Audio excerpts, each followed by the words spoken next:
Assalamualaikum warahmatullahi wabarakatuh. Waalaikumsalam warahmatullahi wabarakatuh. Alhamdulillahirabbil alamin. Wa bihi nasta'in ala umuri dunya waddin. Wassalatu wassalamu ala asyrafil anbiya'i wal mursalin. Sayyidina wa maulana Muhammadin wa ala alihi wa ashabihi ajma'in. Salatan wa salaman daimaini mutalazimain ila yaumiddin, amma ba'd. Qala Allah ta'ala fi kitabihil karim, a'udzu billahi minasy syaithanir rajim. Bismillahirrahmanirrahim. Laqad kana lakum fi rasulillahi uswatun hasanah liman kana yarjullaha wal yawmal akhir wa dzakarallaha katsiran. Wa qala Nabi sallallahu alaihi wasallam, idza kana yaumal qiyamati kuntu imamal anbiya wa khatibahum wa syafa'atahum min ghairi fakhri. Sadaqallahul adzim wa sadaqa nabiyyul karim wa nahnu ala dzalika minasy syahidin wasyakirin walhamdulillahi rabbil alamin. Yang kami hormati Bapak Camat Kecamatan Pademangan, Bapak Dr. Andes Didit Mulyadi, Bapak Kesrakita, Bapak Cahyo, yang saya hormati para pimpinan kelurahan dari Kelurahan Timur yang mewakili Kelurahan Barat, Kelurahan Ancol, ibu-ibu PKK yang saya hormati. Puji syukur kita panjatkan kepada Allah, selawat serta salam semoga Allah limpahkan kepada baginda Rasulullah Muhammad sallallahu alaihi wasallam. Mudah-mudahan kita semuanya diberikan syafaat di hari yaumul qiyamah. Amin ya rabbal alamin. Bapak Ibu yang dimuliakan oleh Allah, ini siang hari Kecamatan Pademangan mengadakan maulid.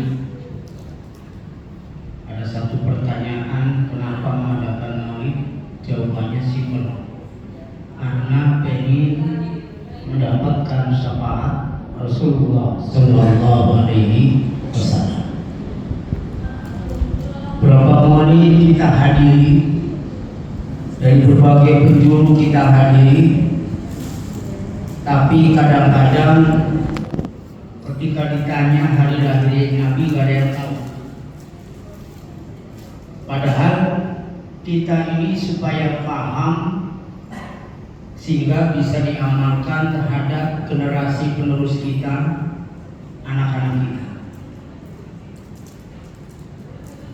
Biasanya hari lahir Nabi itu yang ibu kenal itu pasti bilangnya 12 Rabiul Awal, dan tahunnya itu tahun gajah. Tapi ketika ditanya Masehinya itu nggak tahu. Saya nanya ibu-ibu, ada yang tahu nggak Masehinya, hari lahirnya Nabi? Ada yang tahu? Nggak ada. Bapak-bapak ada yang tahu?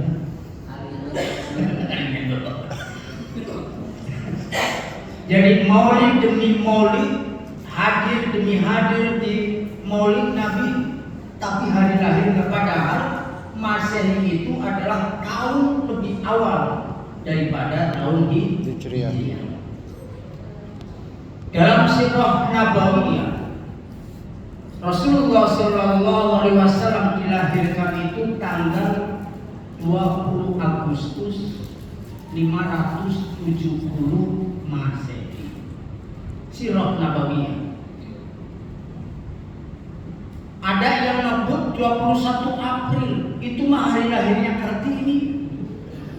Begitu ditanya hari lahir Nabi kapan, 21 April 571 Masehi.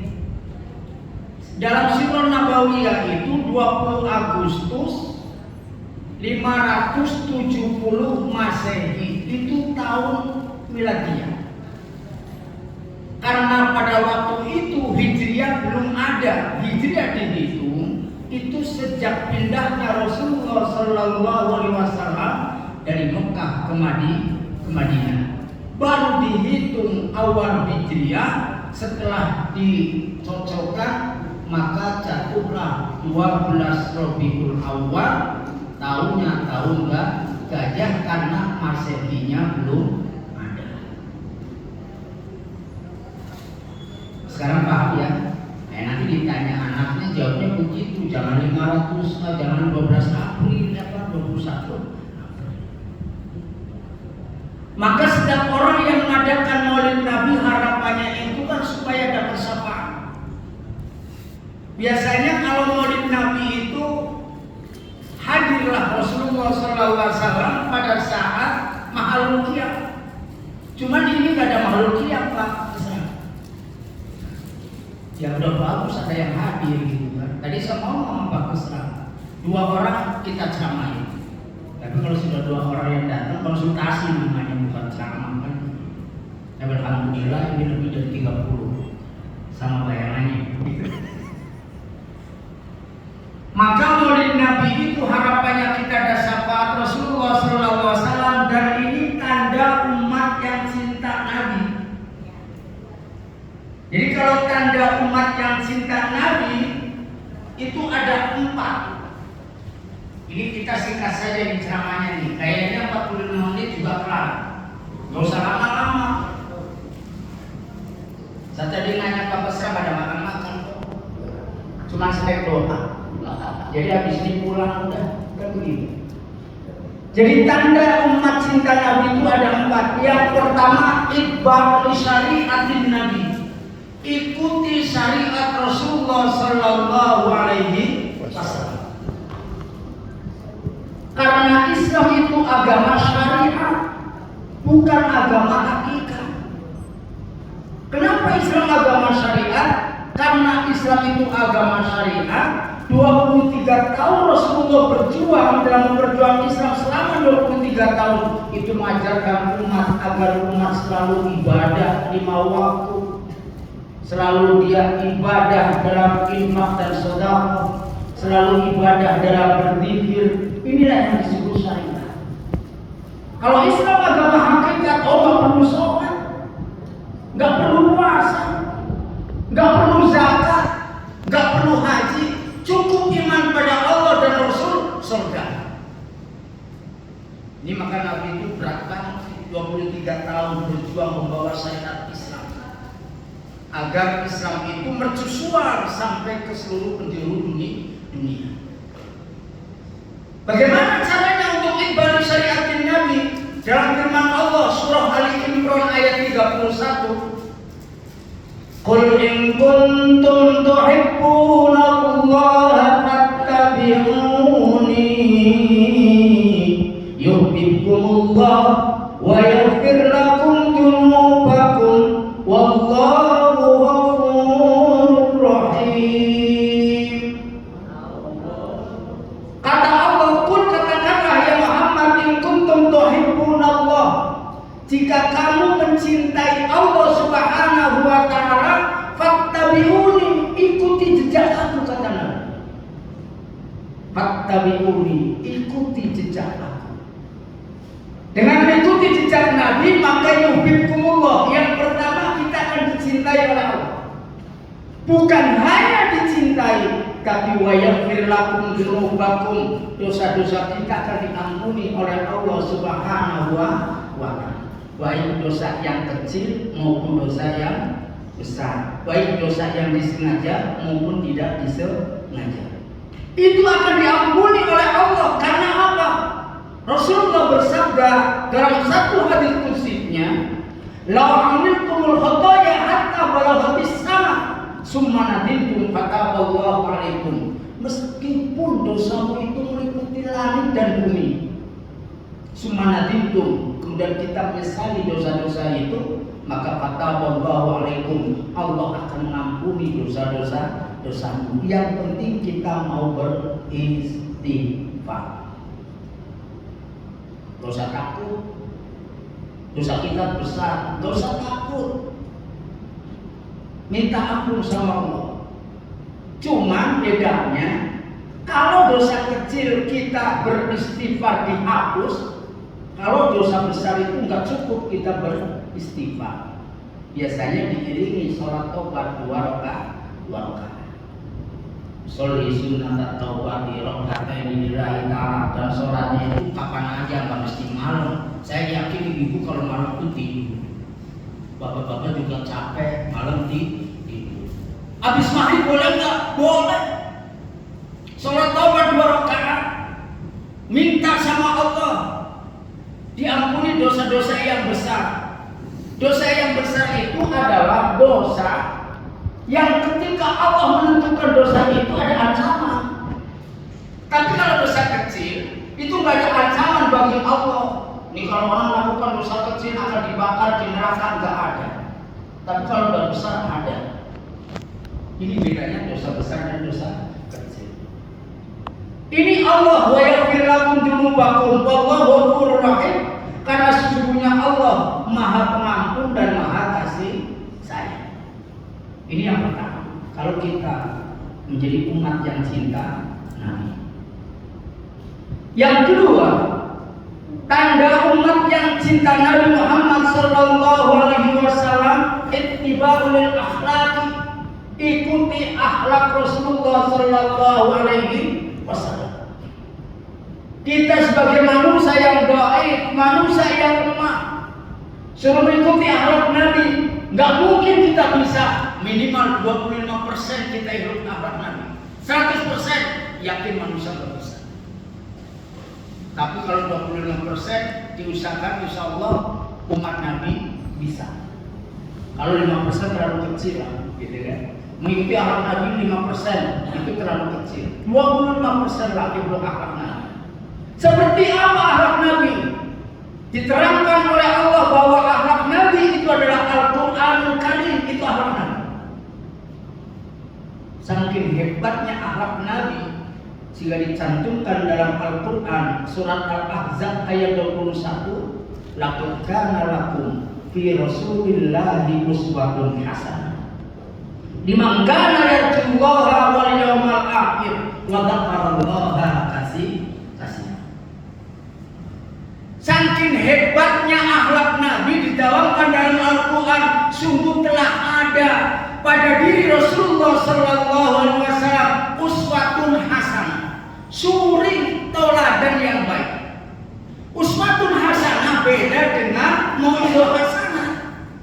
Kalau mau'izah hasanah itu nasihat yang baik, tapi kalau uswatun hasanah itu suri teladan dan contoh yang baik.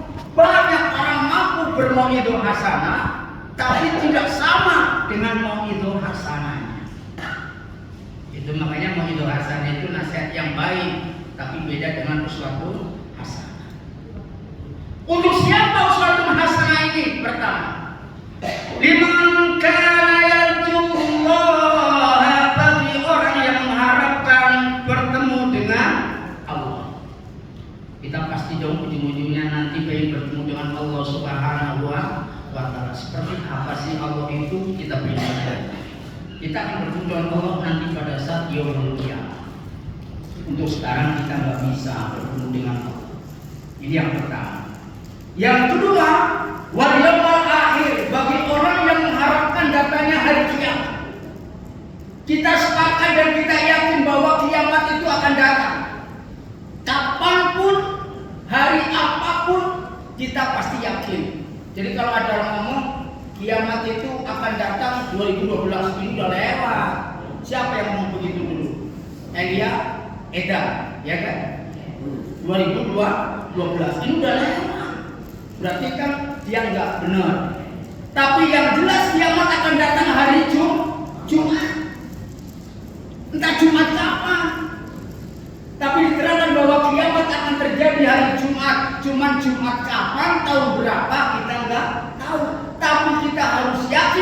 tercapai bahwa kiamat itu pasti akan datang. Cuman cirinya orang yang iman kepada Allah dan hari kiamat diterangkan dalam hadis arba'in riwayat Bukhari Muslim, "Man kana yu'minu billahi wal yawmil akhir falyukrim jarahu." Siapapun yang beriman kepada Allah dan hari akhir, falyukrim jarahu, muliakan tetangganya. Caranya bagaimana? Kalau kita masak kambing, sekiranya nggak bisa bagi tetangga, tutup rapat-rapat supaya bau kambingnya tidak keluar. Ditutup rapat-rapat, takutnya tetangga ibu ada yang hamil. Karena orang hamil itu bukan tomat, tapi kadang-kadang nyium bau dikit, kadang-kadang dia berharap, ya Allah siapa yang makan kambing, coba sampai sini. Itu kata orang yang hamil. Maka kalau sekiranya ibu mau membagi, falyukrim jarahu, muliakan tamunya, tutup itu rapat-rapat dalam memasak kambing itu. Tapi kalau membagi, silakan dibuka. Karena ada rencana, ini daging kambing mau saya bagikan tetangga kanan kiri, depan, belakang jauh. Makanya kata Nabi begini, kalau kau ingin melihat tetangga kita itu 40 rumah ke kanan, 40 rumah ke kiri, depan Nabi gak nyebut. Kenapa depan gak nyebut? Karena itu depan kepala mata kita. Jadi kalau depan kita itu lapar pasti ketahuan, gak makan pasti ketahuan. Tapi 40 rumah ke kanan belum tentu kita tahu. Dari mulai sini sampai 40 rumah itu tetangga. Kemudian dari sini ke kiri sana 40 rumah itu tetangga kita. Kenapa Nabi nggak nyebut ke belakang? Ke belakang itu ada tetangga sana, terlalu jauh kita ke belakang. Tapi minimal kanan kiri kata Nabi. Kalau kita ingin masak supaya bisa membagi, ya kalau bahasanya makan ayam, masak ayam 1, cekernya 10, gitu kan? Berarti kalau cekernya 10, ayamnya 1, berarti kira-kira itu ayam berapa? 12. Hah? 10 kan? 12 ya? Iya 12. Kita nggak bisa bagi, beli ceker tambahin 10. Nah nanti dibagi tuh ceker 22, airnya dibanyakin. Sama kalau kita makan di Padang. Makan di Padang pakai apa Pak? Pakai pergedel, tapi kasih apa dagingnya. Yang penting kuahnya, urusan daging mah nomor 2. Ini makanya diajarkan oleh Nabi, muliakan tetangga. Yang kedua, siapapun yang beriman pada Allah dan hari kiamat, falyukrim dhaifa, muliakan tamunya. Ini kadang-kadang orang punya rumah bagus, pintunya ditutup terus. Kadang-kadang pintu sekarang dibikin itu yang kayak kacamata itu kecil, yang dari dalam bisa melihat ke depan, dari depan nggak melihat ke dalam. Ketika ada yang ketok-ketok pintu karena nggak assalamualaikum, ketok-ketok pintu, maka diintip dulu tuh siapa yang datang. Ya bau berdosa, nggak dibuka sama. Karena apa? Bau berdosa. Padahal falyukrim dhaifa, muliakan tamunya, diterima dulu, ditanya ada apa.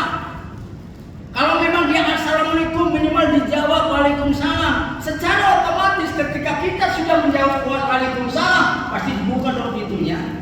Itu adalah cara ajaran Islam. Ini kadang-kadang pintu sekarang kan begitu, dibikin kayak kacamata. Begitu yang ketok pintu diintip dulu. Begitu pegang map udah suudon aja. Wah proposal udah mesti buka. Padahal falyukrim dhaifa, muliakan tamunya. Bahkan kata Nabi, jika engkau menerima tamu sedangkan engkau sedang puasa Senin Kemis, kemudian tamunya itu dari jauh, lalu tamu itu dibikinin kopi, dibikin apa, maka batalkan puasamu ketika puasa sunnah. Ini dalam menghormati tamu. Kenapa harus dibatalkan? Karena begini, kalau tamu dibikinin kopi, terus sohibul bednya nggak minum-minum, ini tamu pasti tersinggung. Tamu itu bertanya, ini saya jadi kopi tapi saya bulbetnya ini kok nggak minum, jangan-jangan lagi puasa, akhirnya nggak diminum tuh kopi. Maka kata Nabi, batalkan puasamu dalam menghormati tamu, tapi puasa sunnah. Kalau Ramadan mah jangan. Kalau Ramadan dibatalin mah itu maunya. Ramadan mah jangan, karena itu tahu di bulan Ramadan dia nggak puasa, dia musafir. tapi nanti mengkotor pada hari Rabu. Tapi kalau puasa sunnah, karena kita puasa sunnah, ada tamu dari Jawa, saudara, kakak, kasih kopi. Nah kalau si baiknya nggak minum tersinggung, akhirnya kopi itu didiemin sampai dia pulang. Kenapa? Karena merasa salah. Itu kata Nabi. Jadi nanti kalau ibu lagi puasa Senin Kamis ada tamu, batalin dulu. Nanti kalau tamunya pergi puasa lagi, berdoa aja tamunya terus menerus. Jadi batalnya sampai sore. Itu Falyukrim kaifa, muliakan. Yang ketiga, maka yu'minu billahi wal yawmil akhir falyasir rahimah. Kalau orang beriman pada Allah dan hari kiamat, falyasir rahimah. Harus sering-sering bersilaturahmi. Ini adalah salah satu bentuk silaturahmi. Dan siapapun orang yang silaturahmi akan dibukakan pintu rizkinya oleh Allah Subhanahu wa Ta'ala. Gara-gara silaturahmi begini, ibu dapat snacknya dari Apple. Itu di sebelah rumah saya seperti itu. Ini berkat silaturahmi. Saling kenal mengenal, ini wajah si A, ini wajah si B, ini namanya si A, ini namanya si B, ini suku B, suku A. Itu akhirnya kenal. Ini yang disebut kata Allah, liman kana yarjullaha wal yawmil akhir. Semua itu dicontohkan oleh Rasulullah sallallahu alaihi wasallam tentang akhlak Nabi. 25% minimal kita ikuti. Tadi Pak Besra sudah bicara akhlak Nabi itu luar biasa. Sama orang Yahudi aja dia hormat ketika ditimpukin, tapi ada akhlak Nabi yang lebih bagus lagi, bahwa akhlak Nabi itu tidak pernah marah dalam seumur hidupnya. Marah pernah satu kali sama istrinya yang bernama Siti Aisyah dengan sebutan ya Humair, itu pipi yang merah-merahan. Itu panggilan Nabi. Kalau kita suami manggil istrinya nggak ada sayang-sayangnya, manggilnya apa itu? Istrinya, namanya. Coba dong pada waktu pacaran panggil saya hati-hati gitu kan. Begitu kesandung dikit, hati-hati dong Neng. Waktu kesandung waktu pacaran.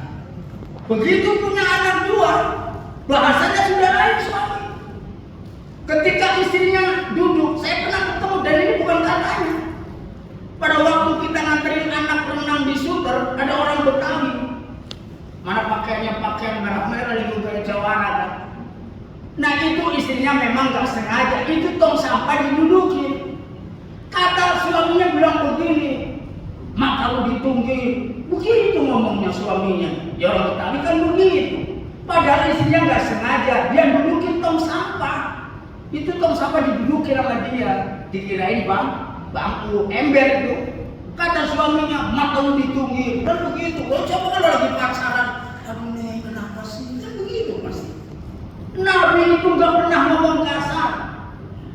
Nabi pernah marah sama Siti Aisyah satu kali karena Nabi Muhammad itu ngigo. Ngigonya begini, ya Khadijah, ya Khadijah, ya Khadijah. Itu istri Nabi yang pertama yang sudah meninggal. Siapa yang gak cemburu? Saya tanya ibu, kalau suami ibu tidur sebelah ibu, ibu namanya Fatimah, kemudian suaminya nyebutnya Khadijah, cemburu apa tidak? Cemburu kan? Aisyah itu perawi hadis Pak, tahu tentang bagaimana si orang istri itu marah. Tidur sama Aisyah, Nabi ngomong begini, ya Khadijah, ya Khadijah, ya Khadijah. Kata Aisyah, bahasa Betawinya begini, orang sudah mati disebut-sebut dulu. Itu Nabi marah, tapi marahnya Nabi tidak seperti marah suami kita. Apa kata Nabi? Wahai Aisyah, jika memang dalam hidupku kemudian saya menyebut Khadijah, itu wajar. Karena Khadijah itu adalah seorang janda kaya raya, miliarder, tapi hartanya habis untuk perjuangan Islam. Itu Khadijah. Jadi wajar. Tanpa Khadijah maka Islam tidak akan jalan. Itu marahnya Nabi cuma begitu. Akhirnya Khadijah, apa Siti Aisyah minta. Khadijah itu janda kaya, tapi begitu mau meninggal sampai nggak punya kain kafan. Bayangin coba, perjuangan perjuangan ikhlas terhadap Nabi, dia dukung Nabi, Islam perjuangannya. Tapi begitu meninggal, sampai nggak punya duit untuk beli kafan, sampai Khadijah ngomong sama Rasul, ya Rasul, jika saya mati besok atau lusa, tolong ya Rasul bungkus kain mayit saya dengan sorban Nabi. Ya sorban Nabi kan gede bu, itu sorban begini, sorban Nabi itu sorban aspir, itu yang kayak selendang ini. Minta dibungkus pakai sorban Nabi karena apa? Saking nggak ada duitnya itu begini. Seorang miliarder mau meninggal kain kafan aja nggak bisa beli. Ini akhlak Nabi. Begitu akhlak Nabi, ada sedikit salah ketika rapat sampai malam nggak ngomong. Beda sama kita dong. Kalau kita rapat maka kadang-kadang nggak bilang sama istri pulangnya jam berapa, sampai jam 1 kah, apa jam 2 kah, malam nggak ngomong. Nabi itu pulang terlalu malam. Jam 1 dia baru pulang rapat karena beliau seorang presiden, pimpinan negara. Dia rapat para sahabat, pulang jam 1. Dia ketok pintu Siti Aisyah. Ya Humairah, assalamualaikum. Gak dijawab. Ketok lagi, tok tok tok. Ya Humairah, assalamualaikum. 3 kali gak dijawab. 3 kali gak dijawab. Apakah Nabi marah? Kalau model kita nih, begitu assalamualaikum sama istrinya. Lagi kayaknya jarang deh bapak-bapak ngomong assalamualaikum kalau belum berangkat. Paling gitu kan. Nabi tetap assalamualaikum, ketok pintu. Itulah bahasa etika yang dicontohkan oleh Nabi. Ketok pintu, panggil ya Humairah, assalamualaikum. Gak dijawab 3 kali, Rasulullah gelar sorban tidur di depan pintu. Tidur di depan pintu.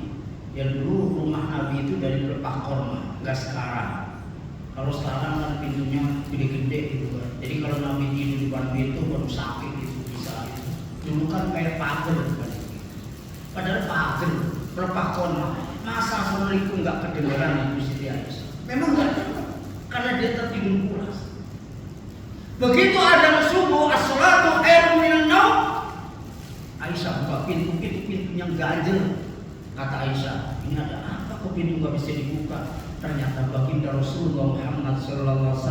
Apa yang dilakukan oleh Siti Aisyah? Dia nangis, dia minta maaf sama Nabi. Ya Rasul, maafkan saya salah. Apa kata Nabi? Aisyah, kamu nggak salah. Saya yang salah karena saya nggak memberitahukan kalau rapat sampai malam. Ya mohon maaf, dulu nggak ada HP. Sekarang ada HP, bapak rapat. Sekarang ada HP, pulang jam 2 nggak ngomong sama istrinya. Pulang jam 1 nggak ngomong, sampai jam 1. Maafkan saya, nanti pulang terlalu malam. Dulu Nabi nggak ada HP. Sampai jam 1 dia rapat pulang, dari depan pintu tidur di bawah pintu. Pagi subuh dibuka pintunya ganjel. Siapa yang minta maaf? Aisyah minta maaf sama Nabi sampai menangis. Tapi Nabi ngomong, Aisyah kamu nggak salah, yang salah saya karena saya rapat terlalu malam. Itu apa? Lah kalau suami kita begitu 1 kali buka pintu assalamualaikum, dia 2 kali, dia 3 kali, tendang pintu. Itu suami kita. Ibu juga pasti akan marah. Kemana aja sih kita baru pulang? Aisyah ya wajar lah. Aisyah seorang perawi hadis juga bisa marah, apalagi ibu bukan perawi hadis. Ini makanya dijawabkan dalam Al-Quran. Ini yang kedua. Yang ketiga, saya tadi jadinya berapa? 4 ya. 4 selesai, 45 menit kan begitu. Yang ketiga, Anda umat yang cinta Nabi, aksirus sholawat. Perbanyaklah membaca sholawat Nabi Muhammad sallallahu alaihi wasallam. Gak usah sholawat yang panjang. Kalau sholawat Nariyah terlalu panjang, sholawat Fatih terlalu panjang, sholawat Tibil Qulub terlalu panjang, sholawat Sifat terlalu panjang. Cukup sholawat rahmat yang ibu bapak baca, yaitu sallallahu ala Muhammad. Ini sholawat ini adalah sholawat rahmat yang diturunkan oleh Allah pertama kali untuk mahar Nabi Adam sama Siti Hawa. Jadi kalau ibu pengen tahu maharnya Nabi Adam sama Siti Hawa itu sholawat 10 kali. Karena kronologisnya begini. Adam diciptakan oleh Allah itu duduk manis di surga, ya kan? Lalu tiba-tiba lagi tidur di potes sebelah kirinya Adam, lalu dipotes dijadiin Hawa, ditidurin Hawa di sebelahnya. Begitu Adam bangun, tahu-taunya ada perempuan cantik. Adam kaget. Kalau bahasa orang sini, siapa kamu? Cantik. Jadinya memegang, biasa laki-laki, gitu wajar. Namanya di surga sendirian, begitu ada perempuan cantik mau megang, ditampil sama malaikat Jibril. Haram. Kamu kalau pengen megang Siti Hawa harus membayar proposal. Tahu proposal? Proposal itu adalah mahar. Kata malaikat Jibril, ya Adam, jika engkau ingin megang Siti Hawa, ayu adil mahar, bayarlah mahar terhadap Siti Hawa.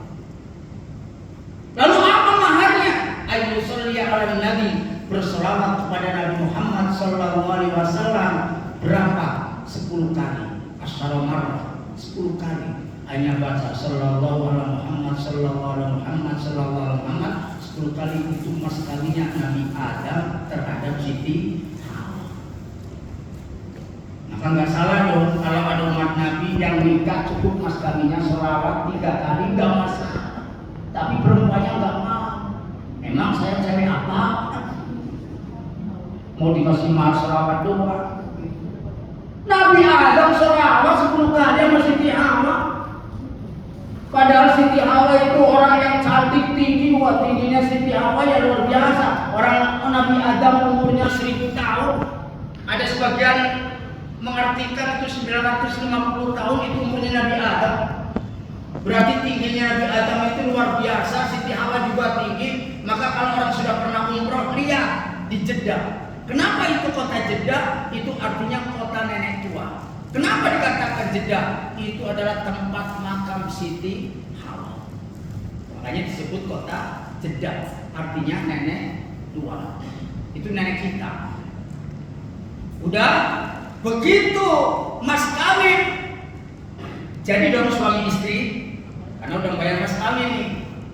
Allah berfirman, ya Adam uskun anta wa zawjukal jannata wa kula minha ragadan haitsu shi'tuma wa la taqrabu hadhihi syajarah fatakuna minadh dhalimin. Kata Allah, ya Adam uskun, wahai Adam, uskun diamlah kamu, wa zawjuka dan istrimu di dalam surga. Wa kula minha ragadan, makanlah makanan apa yang di dalam surga sekehendak. Cuman satu peringatan Allah, wala taqrabu hadhihi syajarah. Jangan sekali-kali kau mendekati pohon ini. Apabila kau mendekati pohon ini, fatakuna minadh dhalimin, kamu termasuk orang yang zalim kepada Allah.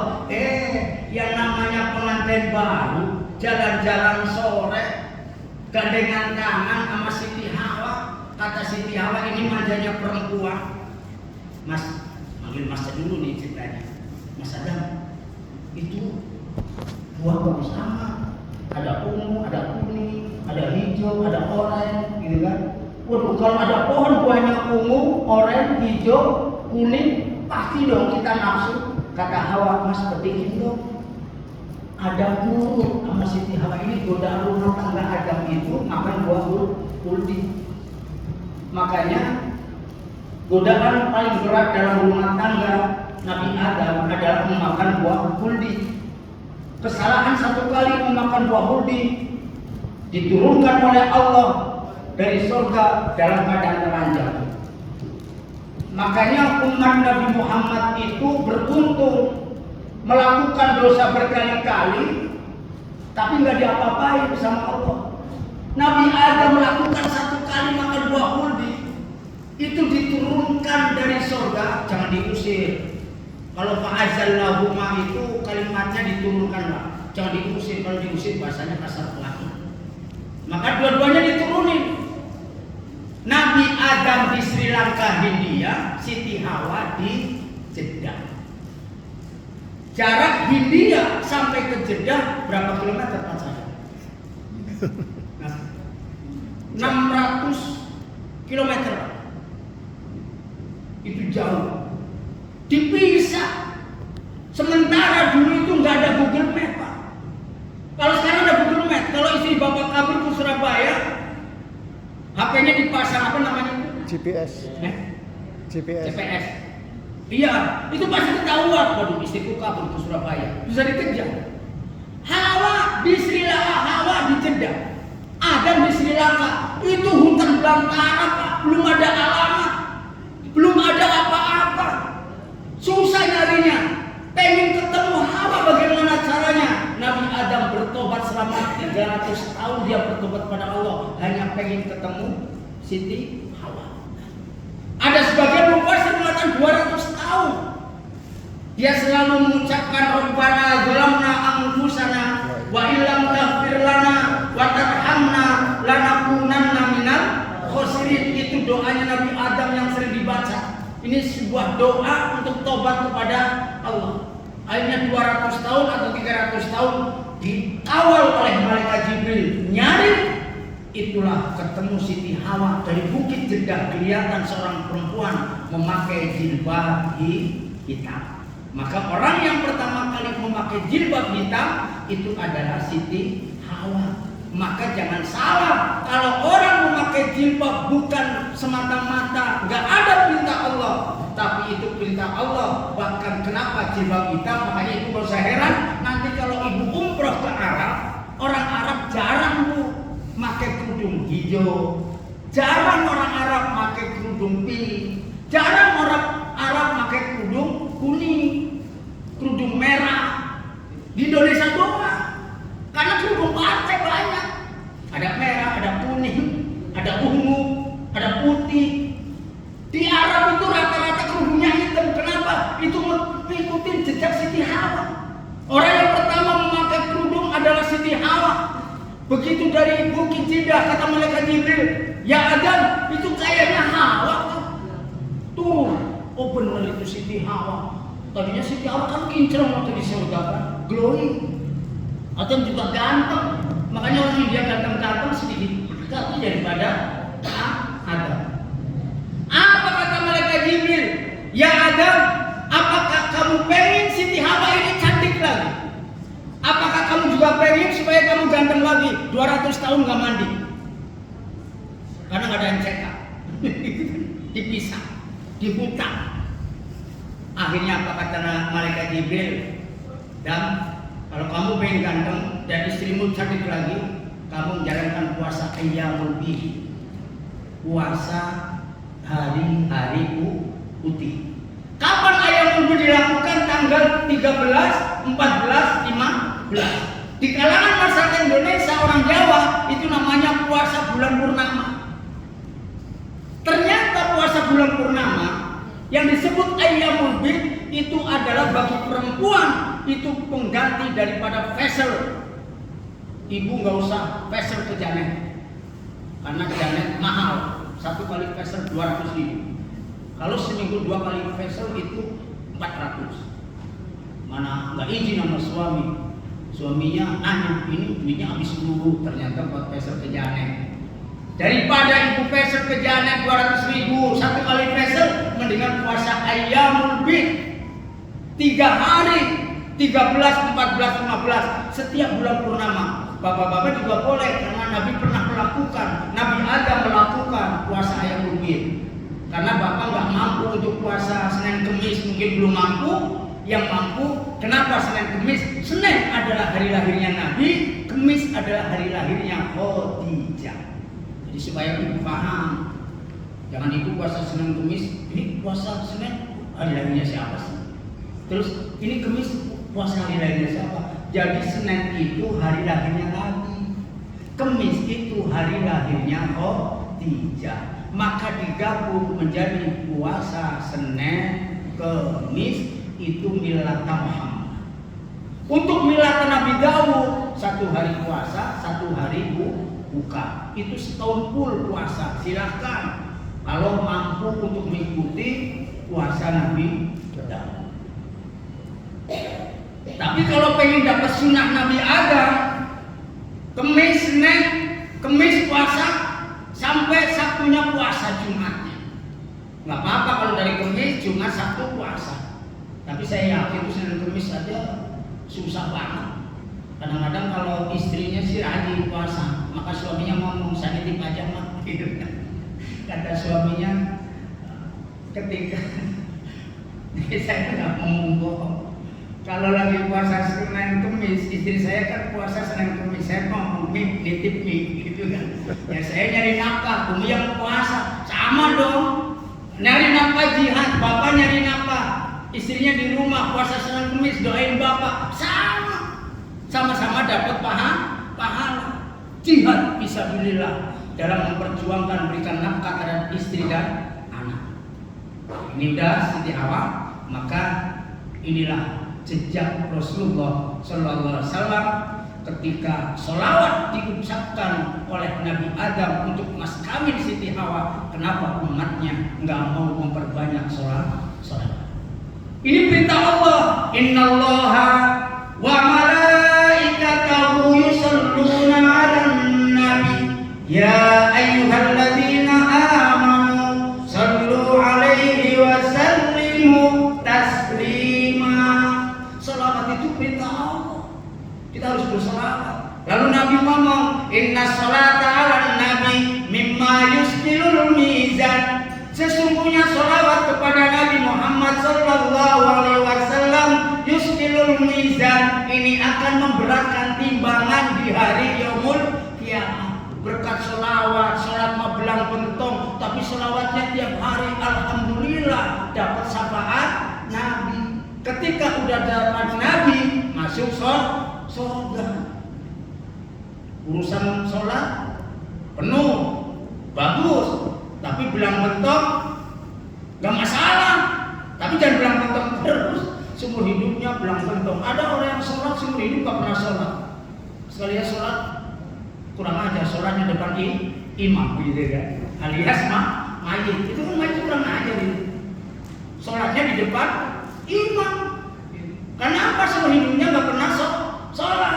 Giliran mati disolatin. Nah, jadi bukannya baris di belakang imam, malah di depan imam. Nah itu ya contoh-contoh manusia begitu. Jadi ini arjuli syafaatin Nabi. Harapannya kita mengharap syafaat Rasulullah Sallallahu Alaihi Wasallam. Karena dalam satu hadis Nabi, idza kana yaumul qiyamati kuntu imamal anbiya. Nanti pada saat hari kiamat, kuntu imamal anbiya, kata Nabi, aku ini adalah imam dari para nabi. Dari mulai Nabi Adam sampai Nabi Isa, itu yang jadi pemimpin Nabi itu adalah baginda Rasulullah Muhammad Sallallahu Alaihi Wasallam. Yang kedua, khatibahu, Rasulullah menjadi juru bicara dari semua nabi. Semua nabi pada saat yaumul kiamat diam, tapi Nabi Muhammad yang berbicara terhadap Allah. Kemudian yang ketiga, kata Nabi, wa syafa'atihim min ghairi fahdin. Pemegang syafaat terbesar pada saat yaumul kiamat adalah aku. Ini bukan kesombongan min ghairi fahdin, tapi ini kehendak Allah Subhanahu wa Ta'ala. Kenapa Allah memberikan pemegang syafaat terhadap Muhammad? Man dzalladzi yashfa'u indahu illa bi'idznih. Al-Baqarah 255. Karena Rasulullah ada di situ sebagai izin dari Allah untuk memegang syafaat. Maka umat Nabi Adam pun nanti, sebetulnya umat Nabi Adam juga berbondong-bondong ngomong sama Nabi Adam, ya Rasulullah Adam isfa'ana minkum, ya Rasulullah Adam alaihissalam, berilah kami syafaat, baik Rasulullah Adam. Adam menjawab, anala astati an as'alaikum, saya tidak mampu memberikan syafaat kepada. Lalu kepada siapa ya Rasul? Coba kau datang Nabi Ibrahim sebagai Nabi Khalilullah julukannya. Umat mengatakan isfa'ana minkum ya Rasulullah Ibrahim alaihissalam. Ibrahim menjawab, anala astati an as'alaikum, saya tidak mampu memberikan syafaat kepada. Lalu kepada siapa ya Rasul? Datanglah ke Nabi Musa alaihissalam. Nabi disebutnya kalamullah, orang yang selalu berbicara dengan Allah. Dan Nabi Musa adalah seorang nabi yang radikal kepada Allah, banyak protes pada Allah, sampai urusan Nabi Musa pengen ketemu Allah, tapi begitu ditemuin sama Allah baru sinarnya aja udah pingsan, boro-boro ketemu Allah. Apa kata Nabi Musa? Ana la astati an as'alaikum, saya tidak mampu memberikan syafaat kepada kepada. Lalu kepada siapa ya Rasul? Datang ke Nabi Isa alaihissalam sebagai Nabi akhir zaman, Nabi yang dituhankan oleh umatnya. Mohon maaf, Nabi Isa dituhankan oleh umatnya. Coba engkau minta, apa kata Nabi Isa? Anala astati an asfalaikum. Saya tidak mampu memberikan syafaat kepada. Maka yang bisa memberikan syafaat adalah baginda Rasulullah Muhammad Sallallahu Alaihi Wasallam.